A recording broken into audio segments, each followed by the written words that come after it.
Welcome to Good Morning Canada. I'm Jocelyn Laidlaw in Calgary. We've got a lot in store for you today. Here's what's coming up in our first hour. Importing help. We've ran ads across the country. We've had numerous ads here in Calgary. We almost consistently have an ad in the newspaper. Our response rate is extremely low. Canadian companies so desperate for staff, they're heading overseas. We'll tell you what the federal government is doing to ease the worker shortage. You trust them with your most valuable possessions. They took all my stuff. It's 10 o'clock at night, it's snowing, I'm standing here with nothing. When your move goes horribly wrong, practical advice to help you protect yourself. A Made in Canada medical breakthrough, a genetic link to a painful disease. To try and create a medicine that would mimic the positive effects or block the negative effects of these genetic changes. New research offers hope of a cure for Crohn's patients. And playing your way to a lesson in safety. Teach our children how to stay safe without preaching. A new board game puts the fun in learning and helps kids protect themselves. That and a whole lot more in our first hour, but we begin with the latest news from CTV Newsnet.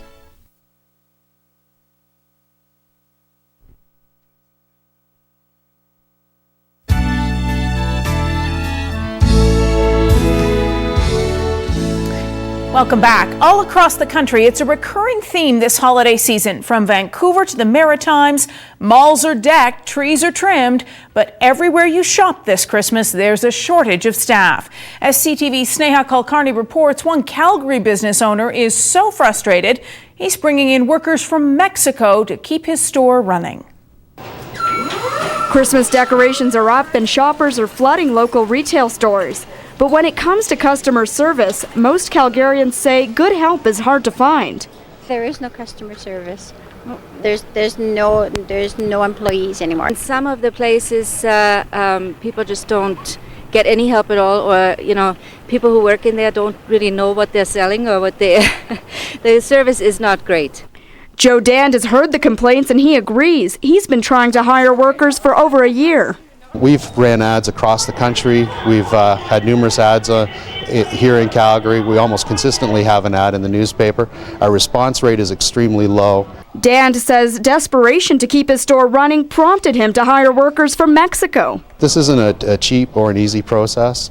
We have to hire a consultant, hire a lawyer to deal with all of the process parts of it. We had to secure accommodation, of which they pay rent, so it's not a free ride. In total, 69 foreign workers from Mexico will be working at Canadian Tire stores in Alberta this winter. Almost 40 of them will be right here in Calgary at this Canadian Tire at South London McLeod. However, it's not just the retail sector that's looking to foreign workers to fill the labor crunch. If you just look at the number of companies or the number of applications for foreign workers, it's about 40,000 applications that are in the queue right now. Dand filed his application to get foreign workers in the summer, and the reinforcements are expected to arrive just next week. It's a welcome relief, though, for this store, where staff struggle to get even the simplest tasks done on a daily basis. The things that we are most challenged with is getting the product off the truck, through the store, and on the shelf. And the first level of customer service is to have it on the shelf. Sneha Kulkarni joins us now. Sneha, the labor shortage is so bad, I understand the federal government is getting involved? That's right, Jocelyn. Immigration Minister Monty Solberg says he'll speed up the application process for foreign workers to ease the pressure.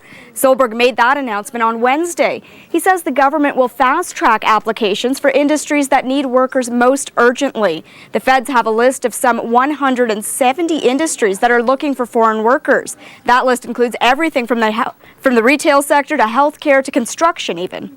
Sneha, how long will companies have to wait to get these workers?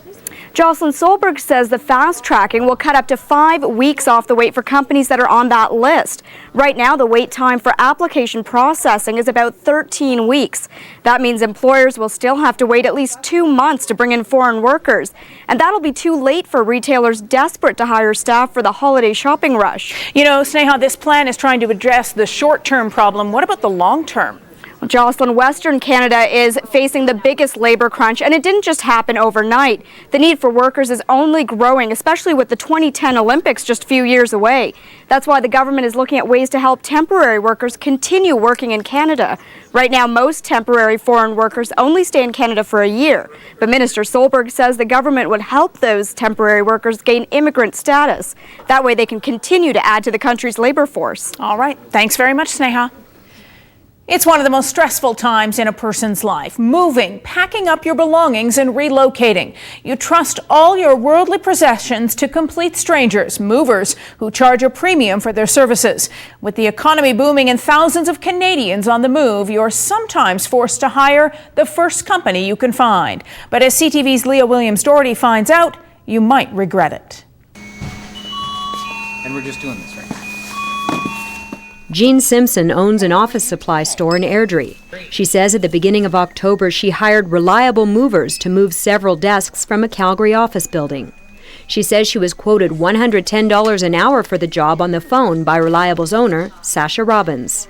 Simpson says the day of the move, the movers did 3.5 hours or about $400 worth of work, then drove off with several expensive desks. Then, Simpson says, she got a call from Robbins who demanded $1,580 in cash before she would unload the desks. She had told me when she had quoted me the $1,580 that I wasn't to delay long because the price was going to go up. She phoned me back at about 10 after 8 that night and told me the price was now up to $1,982. Simpson refused to pay more than the $400 she says she owed. Robbins still has her desks. I didn't realize that people could do that and get away with it. Christy Hanna says the same thing happened to her when she moved in April. She says Ant's Movers, also run by Robbins, agreed to move her for $275. Hanna says Robbins loaded up her stuff, drove it to her new house, and demanded $500 to unload. Hanna says she refused, and Robbins drove off with her property. You're kind of just laughing because it's like, this didn't really happen. Like, they took all my stuff. It's 10 o'clock at night. It's snowing. I'm standing here with nothing. And I think that is her. Betty Schumacher says she hired Reliable to move her in July of 2005.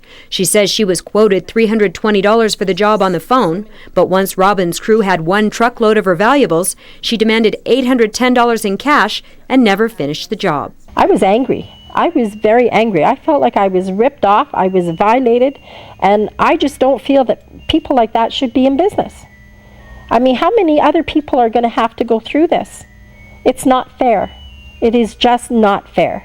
Alberta Government Services tells me it's investigating 5 complaints against moving companies run by Robbins, including Reliable Movers, Ant's Movers, and Calgary's Finest Movers, Alberta Van Lines. We've heard specifically that people have had some problems getting their items back, and basically the issue is the amount of money being charged.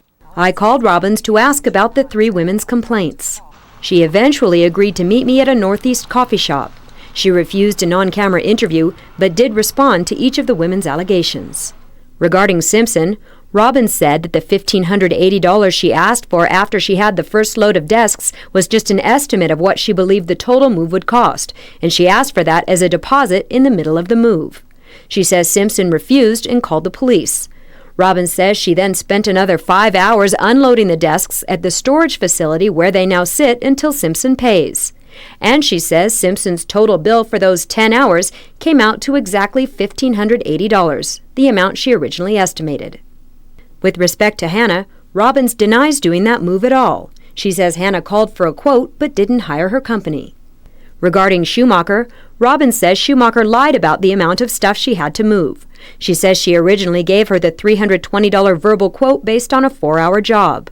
But the move ended up taking 8 hours, so it cost $800. And she says she completed that job. Schumacher ended up paying the $800 to get her property back. Hannah says she threatened to take the company to court and got her stuff back from a storage facility in exchange for $300 and a signed release stating she wouldn't file a lawsuit. And as for Simpson, she's still waiting for her desks. Leah Williams-Doherty, CTV News, Calgary. Now, you might be wondering why these people don't just call the police. Coming up later, Leah finds out if these moving companies are breaking the law.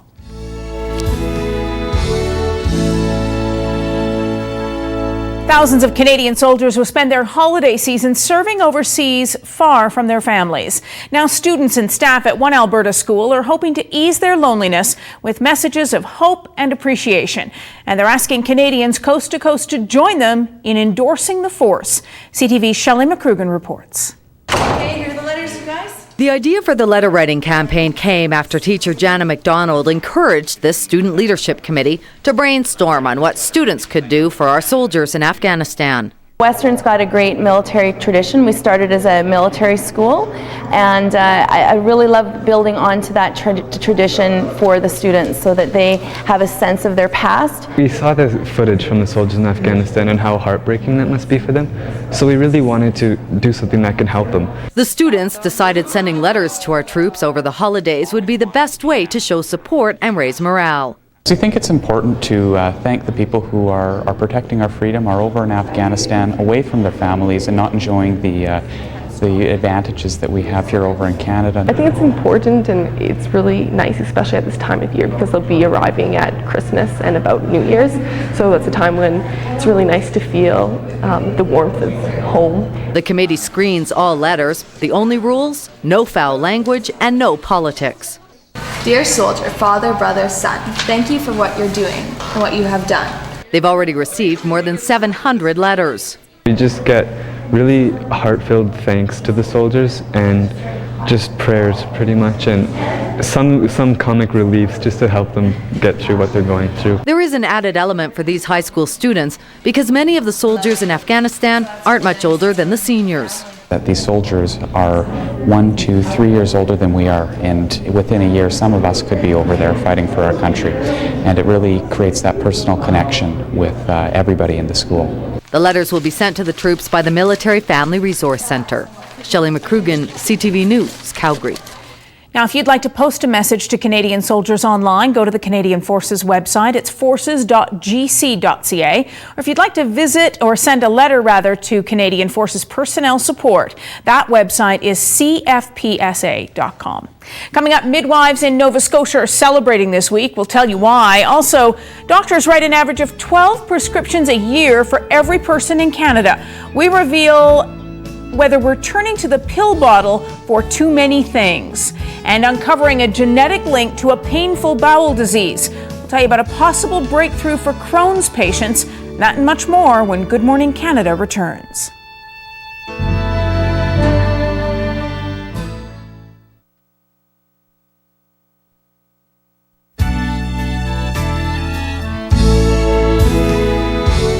Welcome back. It could be a major step toward curing a chronic, painful disease that affects some 200,000 Canadians. Researchers have discovered a genetic link to Crohn's disease. The international study was led by Canadian doctors, but it's offering hope to millions around the world who suffer. CTV's Anne Lewis has the story. When you wake up in the morning, you never know if you're going to feel well or if you're going to feel bad. Nathalie Fradet has struggled with Crohn's disease for 20 years.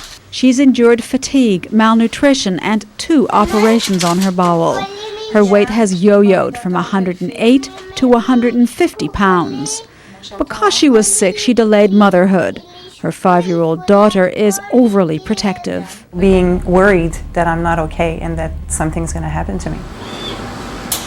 An international research consortium has uncovered a genetic risk factor for inflammatory bowel disease. It's actually this molecule here. It's called the IL-23, a receptor on a white blood cell, and it appears to work in 2 very different ways. We have differences in the sequence of this gene, which increase an individual's risk, and other changes which decrease other people's risk.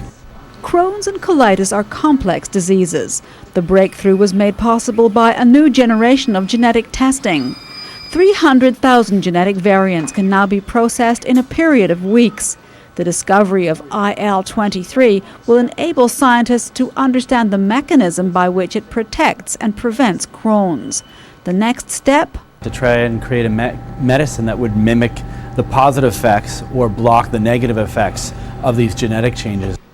Since a medication is already in clinical testing which uses the very same pathway, Ryu believes a cure may be 3 to 5 years away. If it's 3 years, yeah, fine, perfect. I've been waiting for 20 years to have a treatment that works. The actual results. And more discoveries may be in the pipeline. Dr. Ryu's work at the Montreal Heart Institute in the genetics of inflammation extend from heart disease to arthritis to lupus. Anne Lewis, CTV News. For more information on managing Crohn's and colitis, go to the National Foundation website. It's ccfc.ca. Nova Scotia is joining 6 other Canadian provinces in recognizing and regulating midwives, but the provincial government hasn't decided if it'll pay for their services. On Wednesday, the province's health minister tabled a bill legislating midwifery. It allows midwives to officially work alongside doctors and nurses, delivering babies and providing primary care to expectant women. Right now, there are only 16 registered midwives in Nova Scotia, and they operate without government sanction. Regulated midwifery care can and will help offset the shortage of physicians providing obstetrical care and improve access to care in underserved areas. 6 other provinces regulate midwives as part of their health systems. All but Alberta pay for the service. Out of pocket, the cost of a midwife can be $900 to $2,000 per birth. Canadians spent more than $16.5 billion last year on prescription drugs. As we turn to our doctors for everything from the common cold to depression, it may be our fixation on getting a quick fix that needs a checkup. CTV's John Hua reports.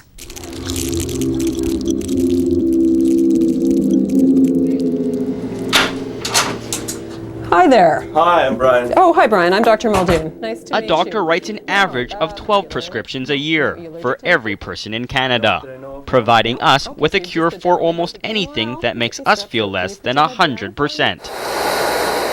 When we have an infection, there are antibiotics. When we're sad, antidepressants.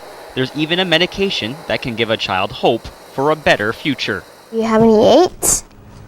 Yes.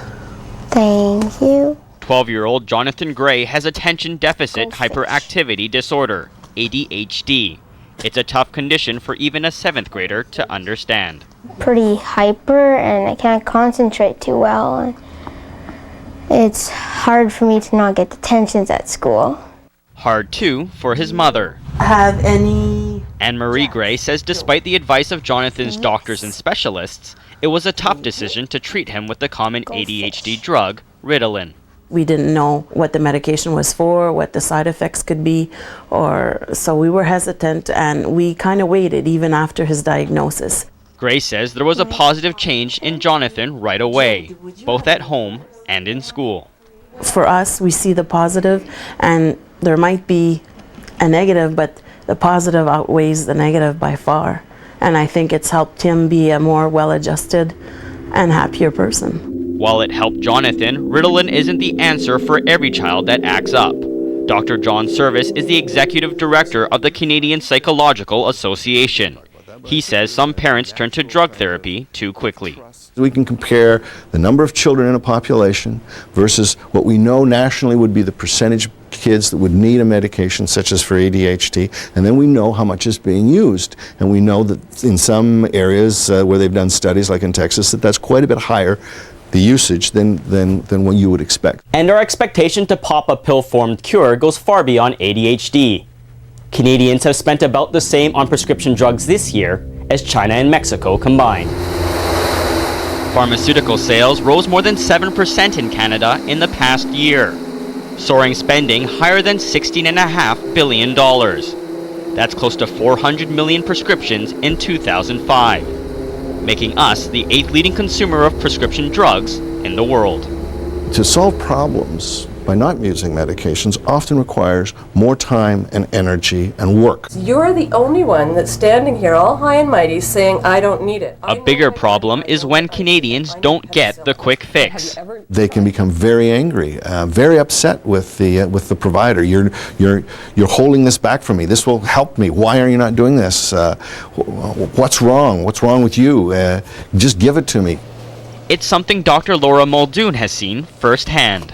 It's hard because the stuff we're trying to sell that is better for us overall is often things like getting more exercise, eating a healthier diet, quitting smoking, not drinking as much alcohol. Like, I mean, these are not things that really appeal to people as, you know, oh gosh, yes, I think I should go quit smoking. That's a very good idea instead of taking this pill to fix my cough. Many people we spoke to agree. Frustrated, drains my energy because I come to the doctor to get better. If I come to the doctor and I don't have and she's sick and they can't give me medication for her, I don't know where I'll turn and what I'll do. Some disagree. As long as he tells me what I can do to prevent getting sick again or that I don't need medication, that's fine. Well, I'm not sure that you always need a prescription to make you feel better. Sometimes you know, a lot of people rely simply on medication. While we shouldn't depend on getting a prescription, Dr. Service says drug treatments shouldn't be written off. We would not want to get rid of the polio vaccine. We would not want to get rid of antibiotics. If it proves not to be strep. You need to be an informed and concerned consumer, absolutely. So you need to ask questions, you need to get information. Okay, let's go back for just 1 minute. Jonathan Gray's Ritalin has given him a new take on life. Today he can learn about Canadian history without having to worry about his future. I don't get as much attention and I get my work done and I make more friends and stuff like that. John Hua, CTV News. Coming up a little later, how drugs that are meant to heal us may end up hurting us, the dangers of prescription medications after they hit the pharmacy shelves. New research is offering the hope of sight to those who are blind, and once again, stem cells are at the heart of the breakthrough. American and British doctors have successfully transplanted light-sensitive cells into mice. The animals had macular degeneration, the leading cause of blindness. Earlier experiments with stem cells failed to repair the damage, but the mice regained their vision after researchers transplanted cells that were more developed. The technique could lead to breakthrough treatments for a range of human eye diseases. Straight ahead, your latest morning headlines from CTV Newsnet. Also, a computer giant and a provincial government team up to help kids stay safe on and off the internet. And shocked and heartbroken after the sudden death of their pet, a Montreal family goes from battling grief to battling the pet store. That and more when Good Morning Canada returns.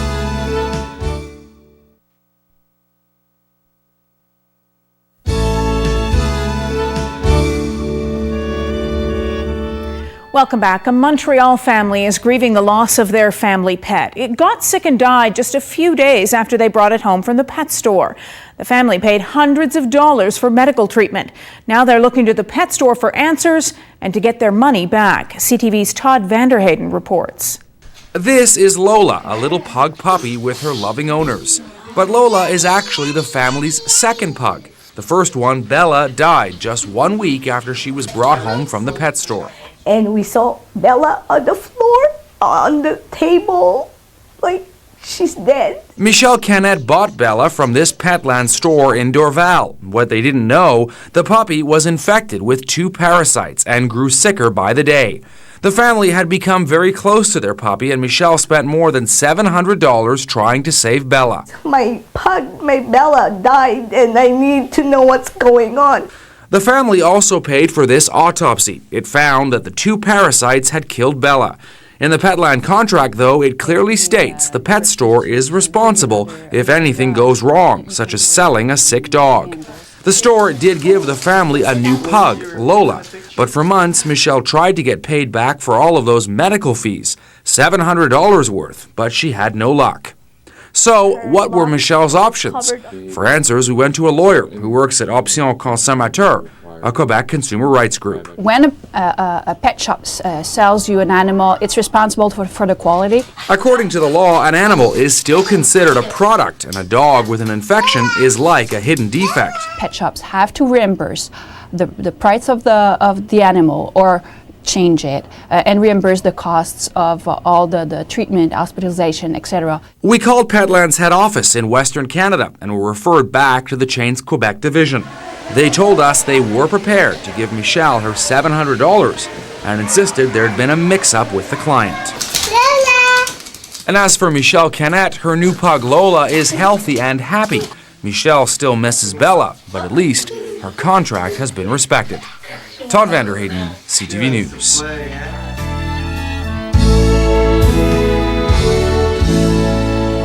Preschool children represent the fastest growing segment of internet users, and they're the target of a brand new initiative by the Alberta government and Microsoft.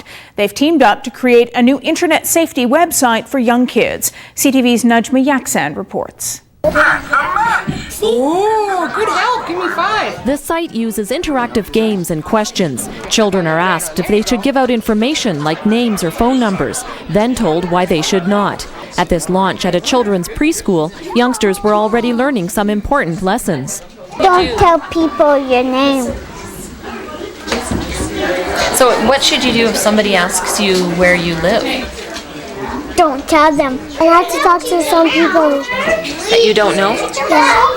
But the internet also has a dark side. Alberta Children's Services Minister Heather Forsyth first contacted Microsoft Chair Bill Gates about the project. Eventually, Microsoft Canada helped develop the new website called badguypatrol.ca. We found Canadian animals that would represent various levels of the internet.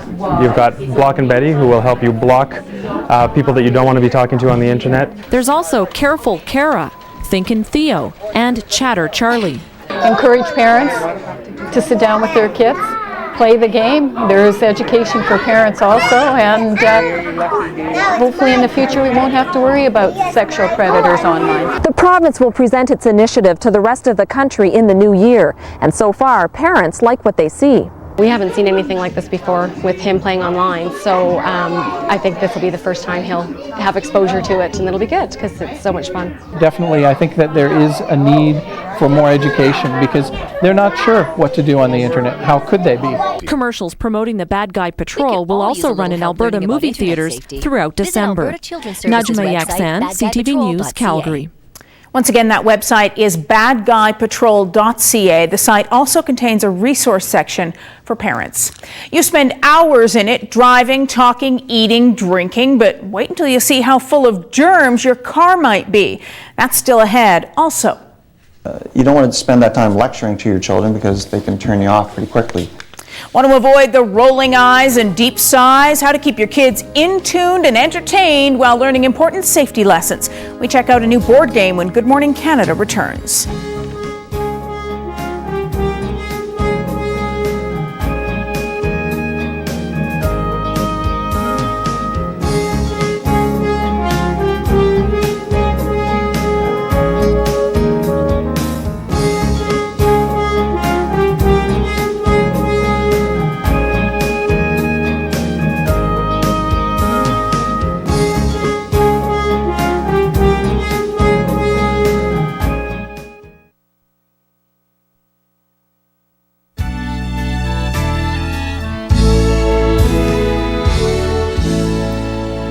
Welcome back. When it comes to teaching children, it helps to be innovative. Now, one maritime couple is offering parents a fresh new way to teach their kids life's most critical safety lessons. The husband-wife team has developed a new board game that puts the fun in learning. CTV's Chantel Jones gets in on the game with your family safety in mind. Family time is a priority at the Gamble household. It's a chance to have fun, bond, and talk about important issues. Knowing what's going on in our schools and in our malls and the situations in our communities, it's probably more important that we do spend that time. And you don't want to spend that time lecturing to your children because they can turn you off pretty quickly. One of the most important issues that's not always easy for families to discuss is safety. But the Gambles have found a game that rolls learning and fun all into one. Unsafe picture. Oh, what's she doing? Don't stand under a tall tree when it's storming. There you go. The game is called Safety Brainiac. Maritimers Tamara and Jamie Purcell are the creators. With raising our own children, we just found that there was nothing out there that really helped us as parents to teach our children how to stay safe without preaching. The Purcells have 8 kids of their own. They say children often find themselves in situations where they have to make decisions, and this new game for 5 to 12-year-olds is designed to help them choose the safest ones. Enjoy a fun family board game together opening up doors of communication to talk about the safety issues that's very real to our children today. Safety Brainiac covers everything from dealing with strangers, bullies, and fires to safety on the internet, at home, and at school. The object of the game is to answer as many safety questions correctly as possible and be the first to collect all of the puzzle pieces. But it doesn't have to be a competition. With one child, this game can still be played as a learning activity. Gord Gamble says his kids are getting the message. We've had questions come up where they said they didn't know the answer, and so by the opportunity to tell them the answer and then share it with the other two, all three of them learned from that. So. And the most important market is giving it a thumbs up. Because you learn stuff. What kid can complain when there's a built-in reward system offering prizes like coupons that allow youngsters to stay up later, have the meal of their choice, or plan a sleepover? Guess what? You're the winner. But as long as the players are learning lessons about safety, it's really everyone that wins. Chantel Jones, CTV News, Dartmouth. If you'd like more information on the Safety Brainiac game, you can go online to safetybrainiac.com. Millions of us use our cars every day. Some of us commute, others shuffle the kids to school or make a run to the grocery store. But do you know what's growing inside your car? As CTV's Dana Levinson reports, the hidden bacteria that lives in your vehicle could make you and your family sick. Jack, did you make a mess? Deborah Farber uses her SUV for much more than just getting from point A to point B. I just wanted to confirm our appointment. Sometimes it's an office, sometimes it's a closet, and with 2 kids under 3 years old, her car is often a dining room. Like so many working moms, Farber lives in her car, and it shows. Farber says anything their dog doesn't eat and clean up for her just stays in her car. And half the time I'm like jumping in and out of the car. I don't have time to clean it. I try to get to the car wash, as often as I can, but it doesn't always happen. Farber admits she'd never let her house get this way. This number actually represents millions of bacteria. To find out what is growing in Farber's car, germ expert Dr. Chuck Gerba swabbed every inch of it. Gerba says most people don't realize their cars are perfect breeding grounds for germs. From what we saw in cars, germs seem to tend to build up because people aren't really cleaning or disinfecting these areas. So what's the germiest area of your car? Well, there's 3 main areas: the dashboard, the change holder, and the cup holder. But the biggest offender is the dashboard, and that's because this is where the air flows in the car, and it's blowing all of that bacteria right into your face. They both have colds now. Dr. Gerba found millions of bacteria on Farber's car door handles, a perfect spot for spreading infections.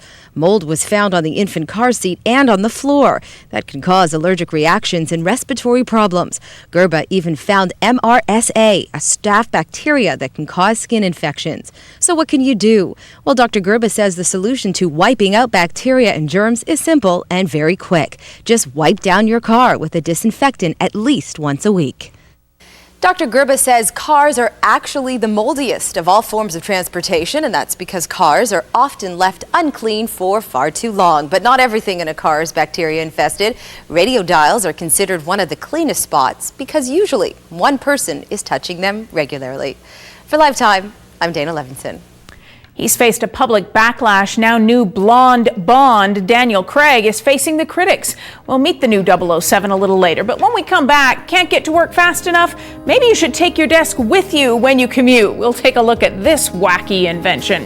And a covert operative comes out of hiding. Meet a veteran spy who's revealing some of his long-held secrets. That and much more when Good Morning Canada returns.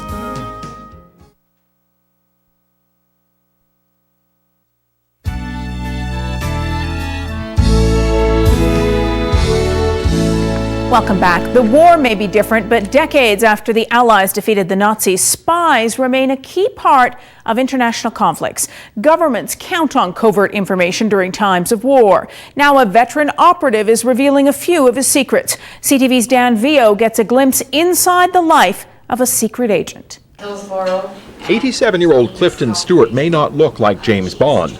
He says his British security coordination work during the Second World War wasn't as glamorous, but he did work as a spy alongside Ian Fleming, the man who would later write the Bond stories. There was nothing like James Bond. The girls were all beautiful in James Bond. The intelligence unit was headquartered in New York with British, Canadian, and American agents deployed around the world.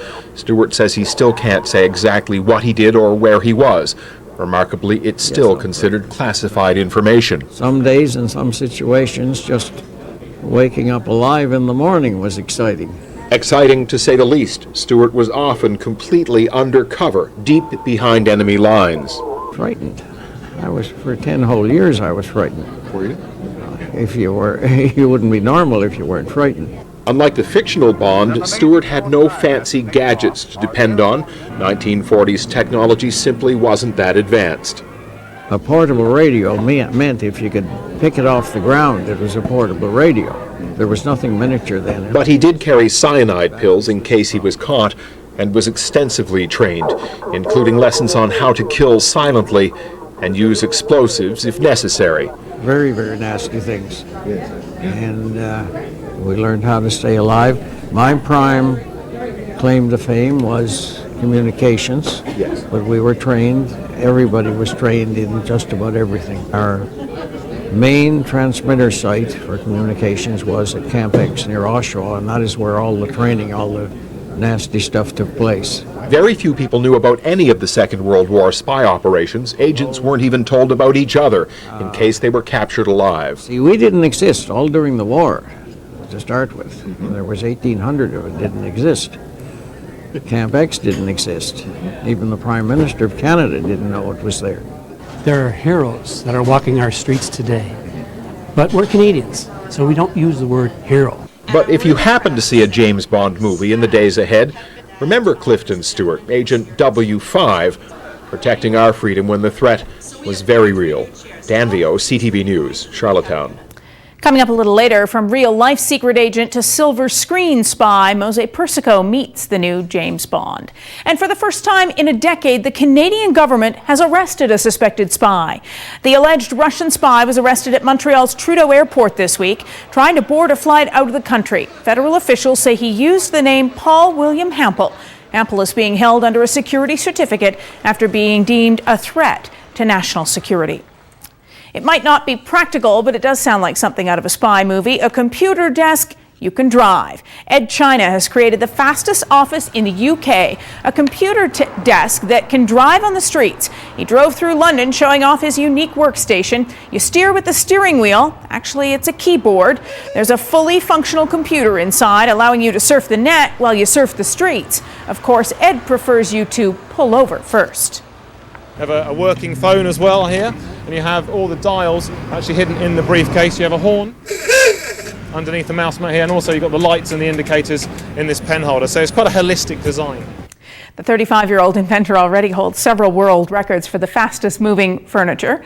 If you'd like to see more of Ed's creations, check out his website. It's comfybanana.com. Coming up, your morning headlines from CTV Newsnet and a risky mix, a potentially deadly combination of prescription drugs. We'll show you what's being done to prevent tragic medicine mishaps. And turning for help only to be told there's no room. We'll have one woman's story of escaping an abusive relationship. That and much more when Good Morning Canada returns.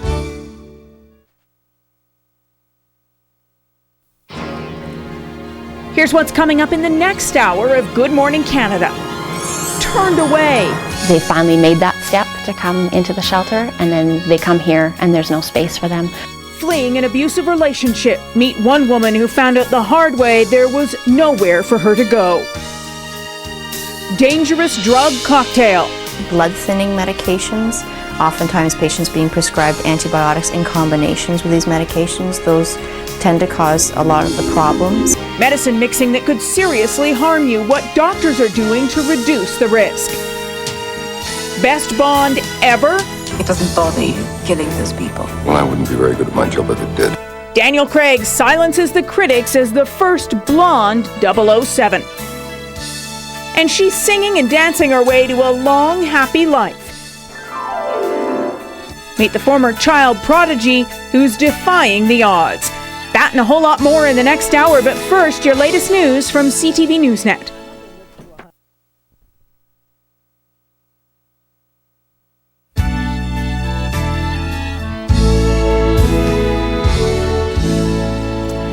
When an abused woman finds the courage to leave her abuser, what she needs is protection and security. But there are concerns that abused women in Saskatoon aren't getting the help they need because the shelters there are full. CTV's Tara Yolen has the story of a pregnant woman who can't find refuge after escaping an abusive boyfriend. Marlene and her 12-year-old son have been on the run for months. But my son and I were talking about going to, I think it was the police station, putting a request for a protection order. Yeah, that way when he does locate us, he can't come near us. In fear and 9 months pregnant, Marlene is searching high and low for a place to stay, but for days she's been unsuccessful. One of the shelters that was forced to turn her away is the YWCA. They finally made that step to come into the shelter, and then they come here and there's no space for them. We will work with them to try and get them into another shelter in Saskatoon, but if there isn't one, then we've seen women go back to that same abusive situation that they've left.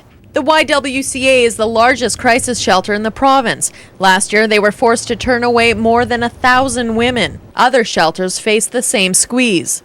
We need more spaces. I mean, it's hard, really hard for us to have to say, no, there's no room at the inn. You know, that's how we feel when we can't accept someone who's in really dire straits. After days of trying to find shelter, a spot at the Infinity House is now opened up. Meanwhile, Marlene's financial problem is also being addressed so she can rent a place. The main sticking point is that social assistance in Alberta has already paid her rent in Edmonton, and she's out of funds. They should have special circumstances in relation to like this case where, you know, they are fleeing for their safety and they're fleeing from abuse and they want to get on with their life. Marlene is expected to give birth any day now. Until then, she'll be protected in the shelter system. But some people in the system say her story will be repeated, adding there's just not enough funding to prevent women like Marlene from falling through the holes in the social safety net. Tara Yolen, CTV News, Saskatoon. In response to this story, Saskatchewan's Department of Community Resources says the province provides enough alternative options for women in unsafe situations.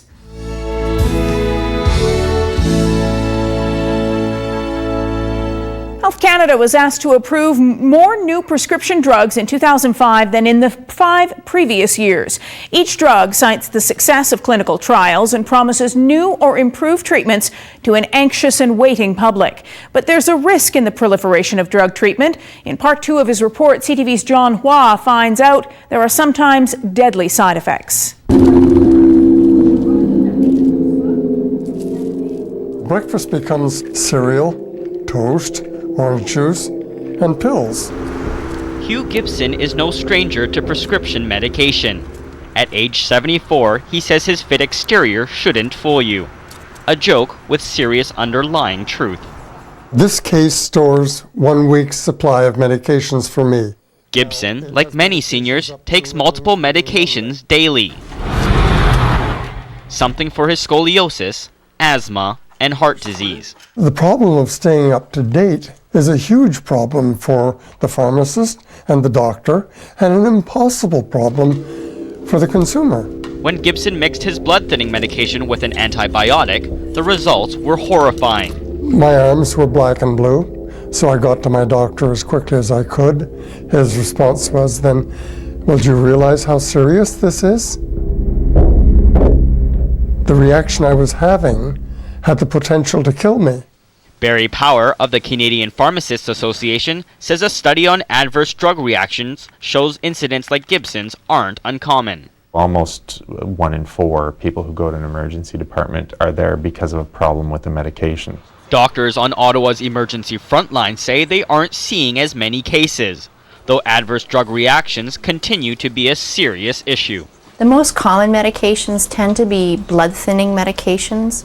Oftentimes patients being prescribed antibiotics in combinations with these medications. Those tend to cause a lot of the problems. You're putting something into your body that will change how your body functions. Problems from what are supposed to be solutions. Our pharmaceutical regulator is Health Canada, and while it approves drugs based on clinical trials, it admits that some unknown side effects might turn up when the medications hit pharmacy shelves. I think it should be assumed that every drug, every medication carries a certain risk, but once a drug hit the market, it's given to sometimes tens of thousands, millions of patients. Dr. Mark Beltium of Health Canada says the follow-up is just as important as the initial checkup. The public can search for side effects on their website, even enter their own experiences online. It's very important that people who have information and who have experienced an adverse event bring that information forward. Over on here I have active medications for this patient. Ottawa's medical community is keeping its lines open on the subject. Ottawa General shares its electronic health records with 8 partner hospitals. It's really actually revolutionized, I'm going to say, the way care is delivered. We have one physician at the Hawkesbury Hospital that shortly after we made the system accessible to them was very, very complimentary about having access to the system, and it actually made a difference to how he actually treated a specific patient. Dialogue is still only one way. They're hoping one day to have hospitals, doctors, and pharmacists working together to keep your medications on track. I'd say we're very close because we have this unique patient identifier system in place now, and we're working as a region to try to build on the information that's in the system we already have. For now, Hugh Gibson will keep track of his medication the old-fashioned way. While he hopes another adverse reaction may be prevented, he says the benefits of his drugs far outweigh the risks. I need it. I don't want to lose that. John Hua, CTV News, Ottawa. Next week on Good Morning Canada, Prescription for Addiction, John takes a look at why many are turning to the medicine cabinet for a quick high or worse. Coming up, we'll take a look at who's at the top of the Billboard music charts this week and a fight over greenery. We'll tell you why neighbors near Donald Sutherland's Quebec home are straining for a better view. And Mose Persico talks to the new James Bond, the man who's creating quite a stir in Casino Royale. That and a whole lot more when Good Morning Canada returns.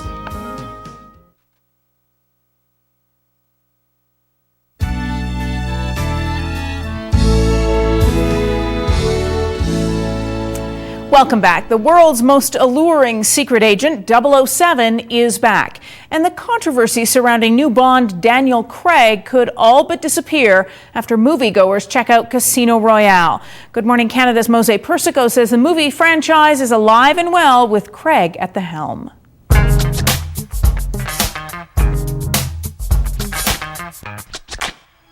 Your file shows no kills. But to become a 00, it takes 2. How did he die? Your contact? Not well. You needn't worry. The second is... yes.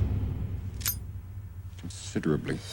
Now the fun really begins. The wait is over as 007 is back on the silver screen in Casino Royale, with Daniel Craig, the 6th actor to portray the world's best-known secret agent, taking over. All the trademarks of this very successful movie franchise are once again apparent. Exotic locations, death-defying stunts, bad villains, and of course, beautiful women. It will be interesting to see how the movie-going public will accept Daniel Craig in this infamous role. Needless to say, this steely, blue-eyed actor grabbed the bull by the horns and ran wild with this iconic screen character. It doesn't bother you killing those people? Well, I wouldn't be very good at my job if it did. If you're acting opposite a great actor, then it at least cuts my job in half. I mean, you know, they're doing half the work, if not more, with a bit of luck. How's our girl? Melted your cold heart yet? James, get the girl out. You're not going to let me in there. You've got your armor back on. I have no armor left.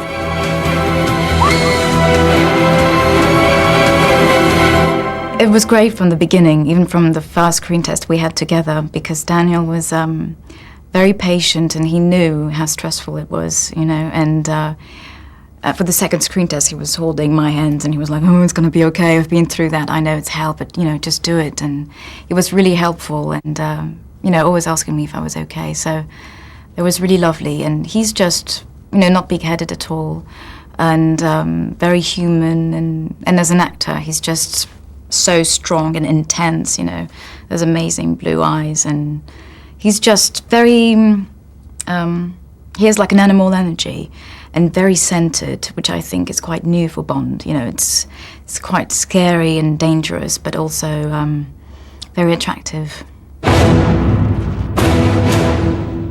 Whatever is left of me,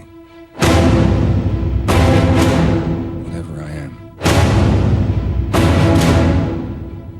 I'm yours. Playing the villain is often more interesting than playing the good guy. They always have a twist. I mean, if everybody tries to, if you're playing a bad guy, you try to supply it with something good. And if you play a good guy, you'll try to supply it with something bad, in the sense that you have to have the two sides juggling in the air so it doesn't become one-dimensional. So being the bad guy is always a plus. The only question remains. Will you yield? In time?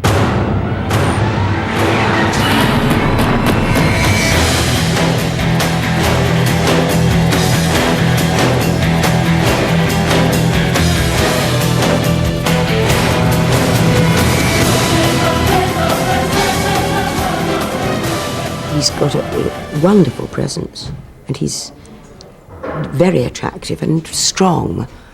And he's got, you know, you wouldn't actually want to be on the wrong side of him. And I think those are all terrific things to have. And he has relaxed wonderfully into it. I mean, it seems to me that he hasn't, well, I'm sure he has got anxiety, but he doesn't show it. He's very relaxed.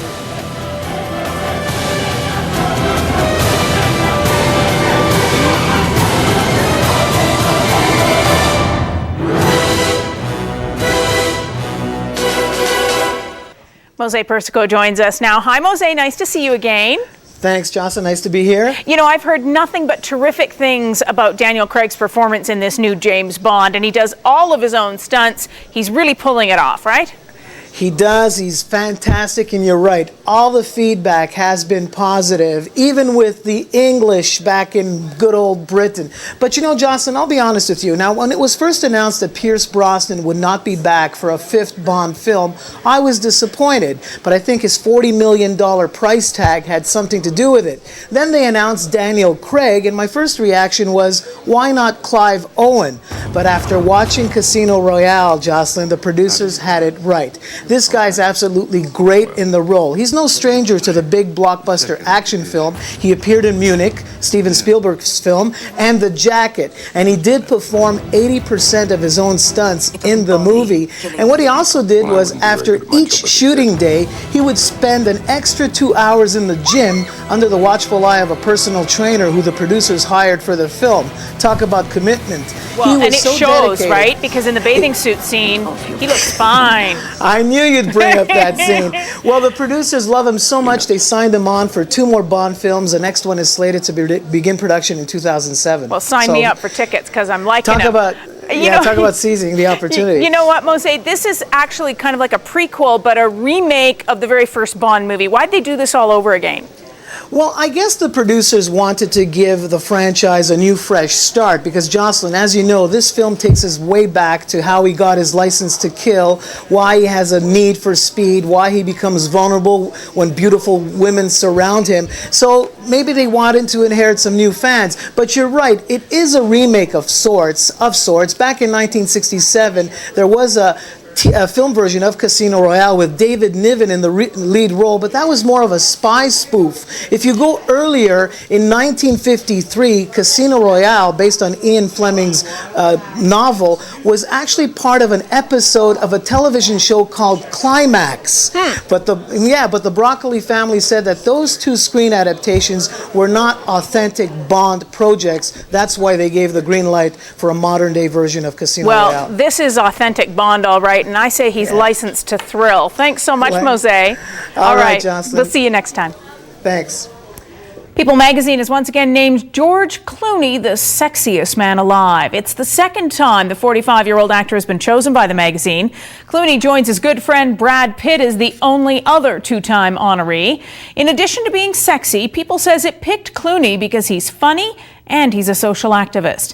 Asked what he finds sexy in a woman, Clooney says he goes for sense of humor first, but he says he doesn't ever want to get married again. All of Italy went gaga this week for Tom Cruise and Katie Holmes as the couple arrived in the capital for their much-anticipated wedding.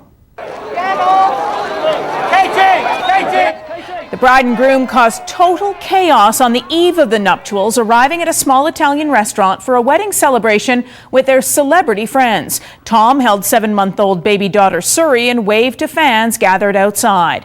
Shortly after, the superstar guests started arriving, including Jennifer Lopez and Mark Anthony, Jim Carrey and Jenny McCarthy, and Brooke Shields. Cruise and Holmes tied the knot this weekend at a castle on a lake just outside of Rome.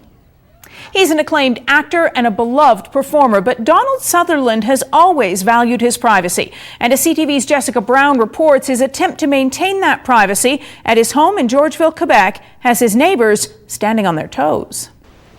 This is the hedge that has divided the town of Georgeville. It runs along the Dunkveld estate owned by Donald Sutherland.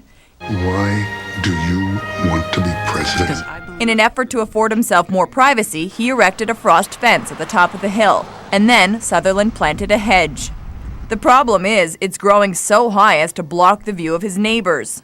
Now it's because it became so high, we cannot see anything. Lucille moved into her home in 1996. The view was majestic. Now, when the leaves are in bloom, she sees nothing. The only problem that we've ever had, the discussions, was the hedge, What's the problem with the hedge? Well, it's just growing too tall.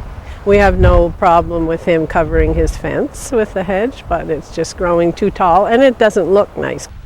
Sutherland has not broken any laws by planting his tall hedge, but some feel that he could be more cooperative and understanding with his neighbors. I asked him once, because he was in his truck on the road and I was walking, and he stopped to say hello, and I recognized him and I asked him, can you put your edge shorter? He says, no.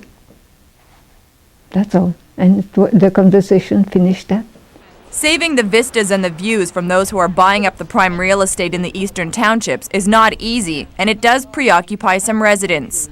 89-year-old George Alex has fond memories. You could go sliding, skiing, or you could go in and have picnics and that. But now it's all closed off, eh? The Sutherlands were not home when we passed by. He's not easily accessible. However, their caretaker says they do trim the hedge every few years. Mr. Sutherland likely chose his lakefront property for the quiet lifestyle and beautiful views it provided. His neighbors chose their properties for the same reasons, only now they have a very limited view and no recourse other than to hope their famous neighbor will understand their plight. Jessica Brown, CTV News, Georgeville. Beyonce makes a leap from number 24 into the top 10 on the Billboard charts this week. Let's find out where she landed and who's number 1. We gotta go our separate ways, and I know it's hard, but I gotta do it, and it's killing me, 'cause it's never a right time. Never for a second get to thinking, right here, if I just sit back. The motherfuckers don't know how to save a life. Where did I go wrong? Along with the lands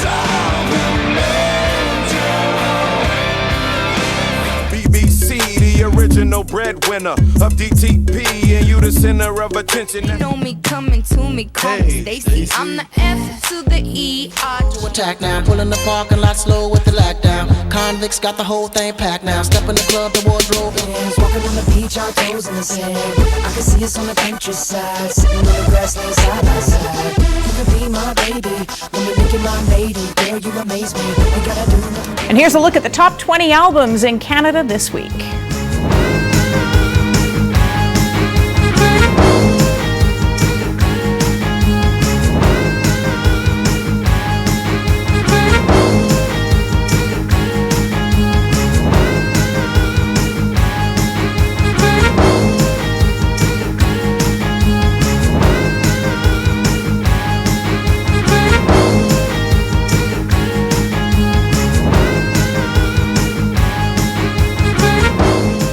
Straight ahead, your morning headlines from CTV Newsnet. Also, a foolish gamble for some, a winning combination for others. Playing the odds on the lottery. And can a moving company hike their price right after they close the truck door? Why police might not help you out if your movers simply drive away with your stuff and never return it. That's after the break.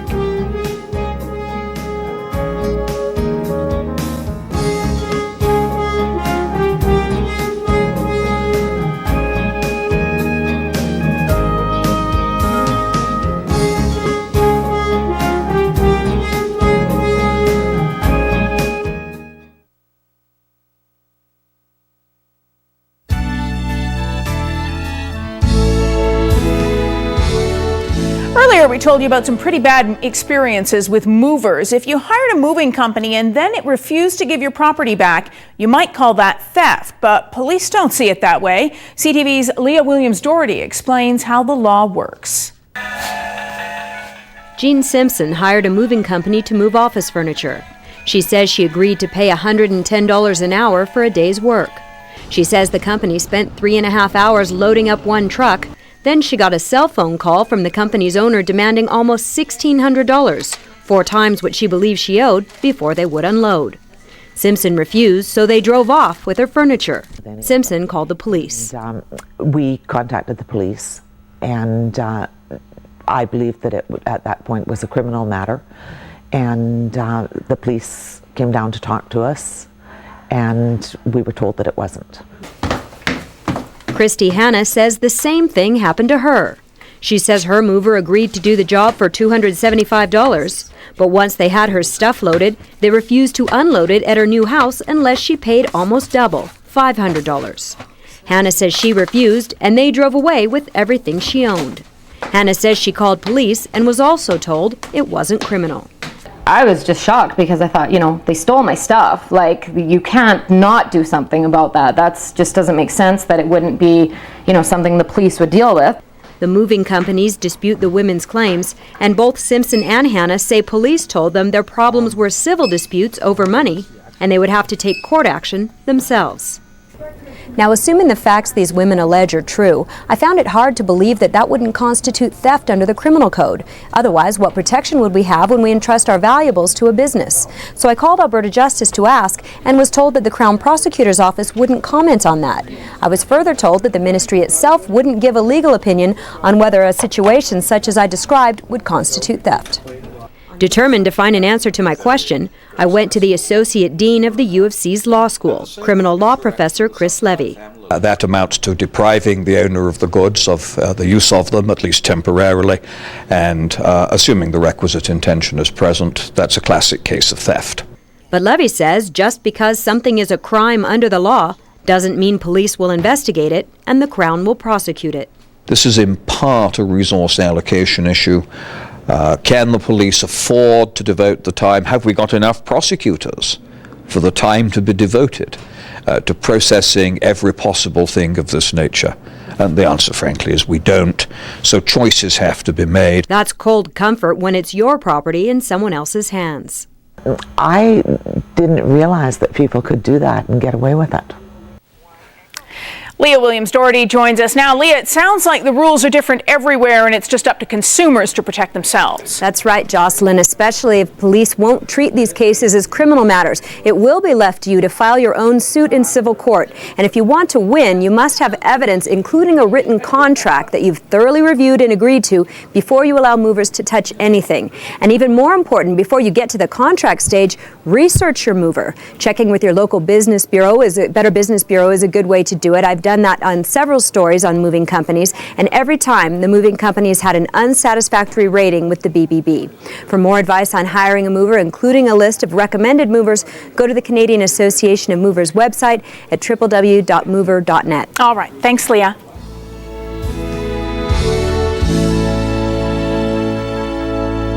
You can find almost anything on the internet these days, videos of amazing stunts, song parodies, even our own newscast. But there's a face in those CTV programs you might not recognize. CTV's John Hendricks reports. Live from downtown Winnipeg, it's CTV News with Janet Stewart, Gord LeClaire, and Trevor Pascal? Thanks for joining me. Kelly Dunn is off today.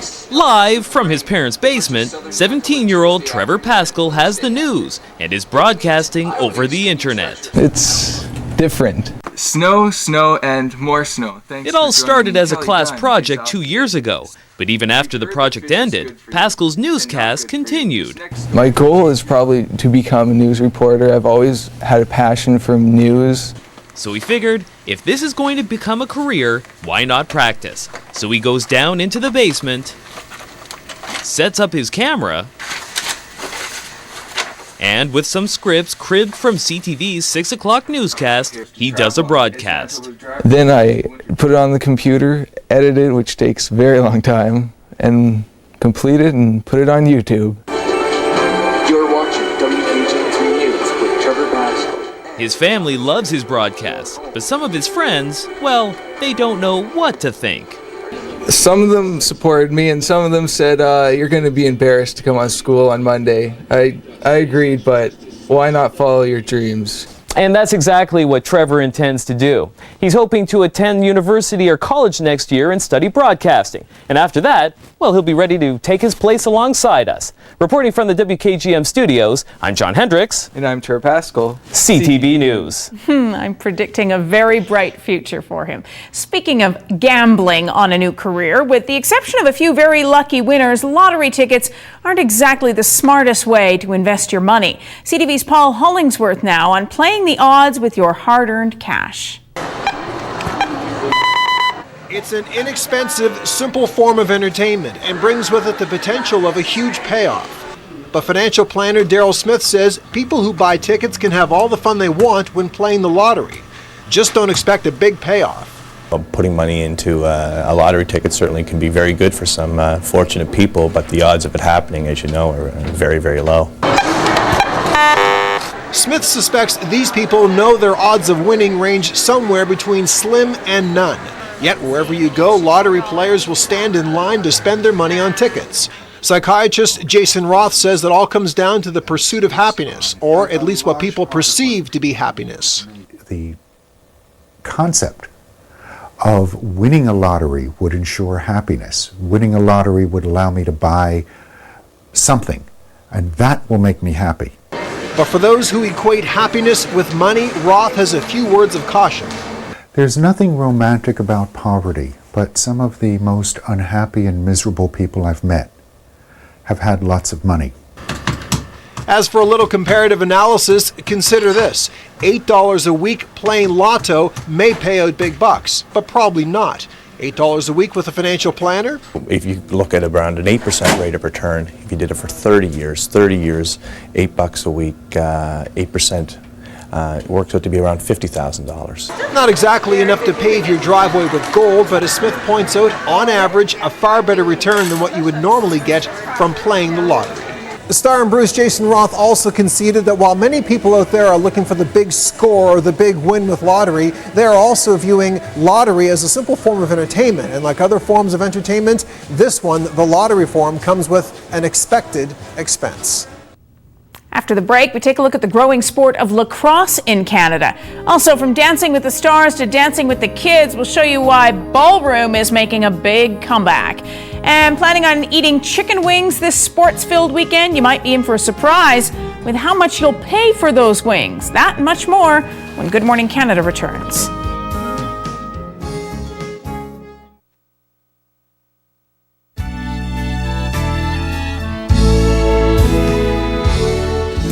Welcome back. Sports fans planning on digging into a plate of chicken wings this Grey Cup weekend could be disappointed. A wing shortage is driving up prices. Now, that may not seem like a big deal, but as CTV's Kevin Green reports, with Grey Cup here, the wing shortage is causing a bit of a flap.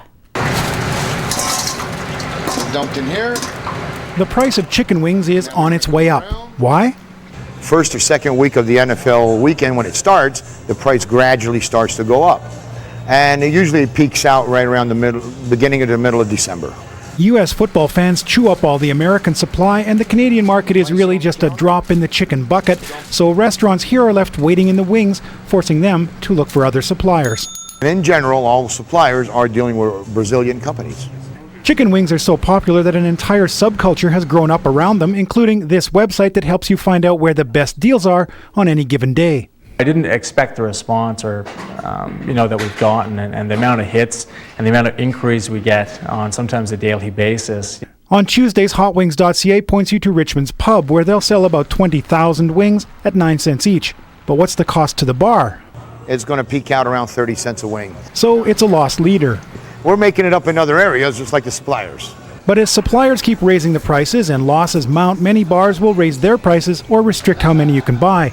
Costas locked in with his supplier to ensure stable pricing. Many others will just ride the chicken wing market. Right around the end of January, when the Super Bowl is finished, prices go back down. Until then, when you order a plate of chicken wings, it's likely the restaurant will be eating the losses. Kevin Green, CTV News, Calgary. Now, in case you were wondering, the Super Bowl will be played Sunday, February 4th. It has historic roots dating back hundreds of years in our country. Now the sport of lacrosse is enjoying a renaissance. Over the past 7 years, leagues in the Maritimes have seen a surge in enrollment. CTV's Paul Hollingsworth reports. It was first played by the First Nations more than 500 years ago, and to this day, lacrosse remains one of Canada's 2 national sports. Over the years, it has endured staggering dips in popularity. 7 or 8 years ago, there was probably less than 100 youngsters playing lacrosse. Now, Mike Laloon says the number of players in the Maritimes has swelled to 3,500. The reason, according to Laloon, the emergence of professional lacrosse and how it is marketed to a younger audience. It has a lot to do with television and has a lot to do with the speed and excitement. The game is fast, involves lots of running. The rubber ball is hard and can travel at speeds nearing 175 kilometers per hour. And at first glance, it may have the appearance of being a dangerous sport. But Laloon says injuries are rare. The ones which have the most injuries are obvious ones at the top. They're the big contact sports of football, rugby, hockey. Lacrosse is tied for 32nd with bowling. Steve Brown has played and coached lacrosse for more than 40 years. Brown says because it is so easy to play, the game enjoys a broad appeal. And basically within a half hour I can give you a lot of confidence to play the game, and you go from there. And because of the constant running and need for upper body conditioning, athletes who play lacrosse can also develop skills needed for other sports. When you're playing, you get a full workout, and it works your legs, and you need your upper body to shoot. The growth of lacrosse comes at a time when local organizers are preparing for 2 big-time events. On November 25th, the Toronto Rock will play an exhibition game at the Halifax Metro Centre. Then, next May, Halifax will also play host to the World Indoor Lacrosse Championship. Laloon says these 2 events should help to enhance the game's already expanding profile here in the Maritimes. Paul Hollingsworth, CTV News, Halifax. Die-hard NASCAR fans will know the name Stanton Barrett. He's an accomplished driver with 150 career starts in both Cup and Busch Series races. Now he's trading in burning rubber and hot asphalt for the icy chill of a frozen track. CTV's Heath Brown reports. I'm doing bobsledding 101, crash course division. Stanton Barrett is no stranger to danger, whether it's driving on the NASCAR circuit or working as a stuntman in Hollywood. Barrett is always anxious to experience the next thrill, which could turn into the next vocation. I'm going to come back here in 2 weeks and race America's Cup race here in Calgary after my race in Phoenix, and NASCAR race in Phoenix, and we'll see how we do and just keep going and see where it progresses and see how much I can help the sport, and if I'm any good, I'll obviously pursue avenues with it. Barrett has been in a bobsled before at Lake Placid thanks to fellow NASCAR driver Jeff Bodine's interest in bobsledding, but this FIBT school at Canada Olympic Park was the first time he's been down the track from the top. He actually did pretty well. I was actually surprised. Yesterday he was coming out of corner 8 and he was hitting about 3 times. Today he came out, it was really nice. His entrance to Kreisel, which is the big corner right there, entrance was really good. Coming out was real nice. So yeah, much better. I guess the speed helped him with the corner. He's very coachable. He's very intuitive about what's going on in the bobsled. Although he's been involved in a very short time, he's picked up really quickly. Certainly in the instructions we've given him. Today was his first trip off the top, and he's a very creditable pilot. I've always competed at some professional level in some sports, so if I could do this in the Olympics, I would go crazy. Barrett is not your stereotypical NASCAR good old boy from the southern U.S. He's from California near Mammoth Mountain Ski Resort, which his grandfather started, and his mother was a World Cup skier and Olympian in the 60s and fueled his interest in winter sports. So I grew up around that atmosphere of winter sports, and I really love it. I didn't pursue that route. I raced when I was younger, ski raced, and decided to pursue motocross and other things. Barrett's not the biggest name in NASCAR by far, but his career is taking a hopeful turn for the better next season when he launches with a new sponsor and the number 30 car. Heath Brown, CTV Sports.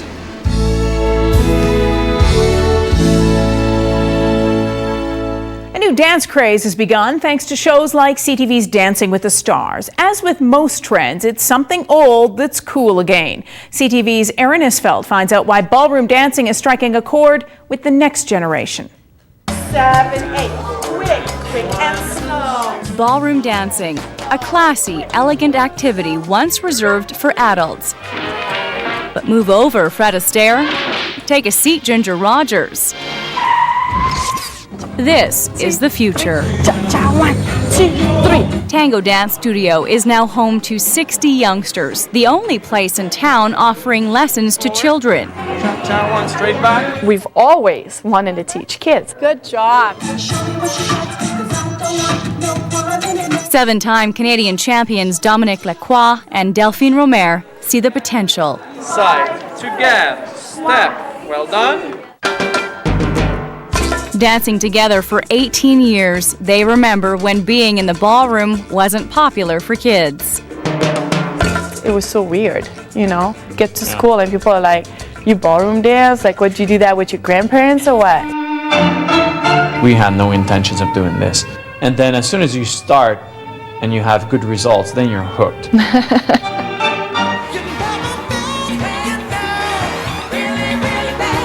You can thank hit television shows like Dancing with the Stars for reinventing this age-old classic in the next generation. Please find yourself a partner. Go! Now there's waiting lists just to get into these classes. You have to turn the other way here. Cha-cha-cha, 2, 3. And the chance to strut their stuff in competition. After only 6 months, Dmitry Samchenko and Michelle Pavsner show great promise. Just watching them, it's easy to see they are born competitors. But the nerves still settle in. When I just came here, I thought I was going to barf. Yeah, it was freaky. Still kids at heart, these 7-year-olds are making waves on the dance circuit. What's your favorite dance to do together? Cha-cha. Come on! Yeah. While they may not agree on everything, they both say their passion for the sport keeps them coming back for more. It feels like you just want to start moving and just dance with the music. Do whatever you can just to have fun. What is the hardest thing with teaching kids? Attention span. Cha-cha, 1, 2, 3. After 20 minutes of a 7-year-old, you probably exhausted all the attention they can give you. High five.